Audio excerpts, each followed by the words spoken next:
പാകിസ്ഥാനെതിരെ കടുത്ത നടപടിക്ക് ഇന്ത്യ നയതന്ത്ര സഹകരണം അവസാനിപ്പിച്ചേക്കും. ഇസ്ലാമാബാദിലെ എംബസിയുടെ പ്രവർത്തനം നിർത്തുമെന്നും റിപ്പോർട്ടുകൾ. സുരക്ഷാ കാര്യങ്ങൾക്കുള്ള പ്രത്യേക മന്ത്രിസഭാ യോഗം 6 മണിക്ക്. ആക്രമണത്തെ അപലപിച്ച ലോക നേതാക്കൾ.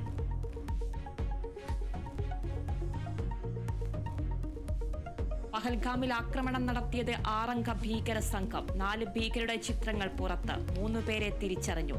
ഭീകര സംഘങ്ങൾ 2 കശ്മീർ സ്വദേശികളും. സൂത്രധാരൻ ലഷ്കർ-ഇ-തോയ്ബ കമാൻഡർ സൈഫുള്ള കസൂരി.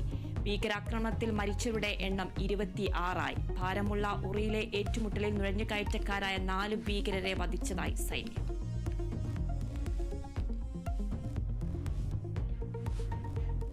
ഫ്രാൻസിസ് മാർപ്പാപ്പയ്ക്ക് വിട ചൊല്ലാനൊരുങ്ങി ലോകം. സെന്റ് പീറ്റേഴ്സ് ബസിലിക്കയിൽ പൊതുദർശനം തുടങ്ങി. ഭൗതികദേഹം എത്തിച്ചത് വിലാപയാത്രയായി.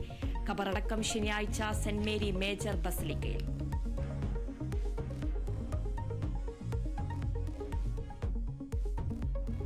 ജയതിലക് പുതിയ ചീഫ് സെക്രട്ടറി. തീരുമാനം മന്ത്രിസഭാ യോഗത്തിൽ. നിയമനം നിലവിലെ ചീഫ് സെക്രട്ടറി ശാരദാ മുരളീധരൻ വിരമിക്കുന്ന ഒഴിവിൽ.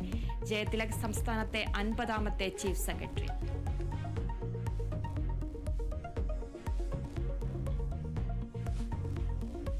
കോട്ടയം തിരുവാതുക്കൽ ഇരട്ടക്കൊലപാതക കേസിൽ പ്രതി പിടിയിൽ. പിടിയിലായത് അസം സ്വദേശി അമിത് ഉറാങ്. അമിത്തിനെ പിടികൂടിയത് തൃശൂർ മാള മേലഡൂരിൽ നിന്ന്. പ്രതി മരിച്ച വിജയകുമാറിന്റെ വീട്ടിലെ മുൻ ജോലിക്കാരൻ.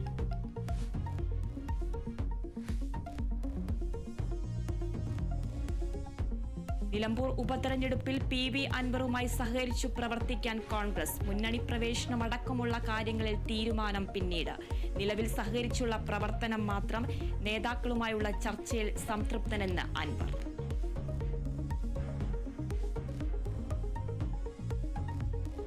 ആലപ്പുഴയിലെ ഹൈബ്രിഡ് കഞ്ചാവ് കേസിൽ ഷൈൻ ടോൺ ചാക്കോയ്ക്കും ശ്രീനാഥ് ബാസിക്കും നോട്ടീസ്. തിങ്കളാഴ്ച ചോദ്യം ചെയ്യലിന് ഹാജരാകാൻ എക്സൈസിന്റെ നിർദ്ദേശം.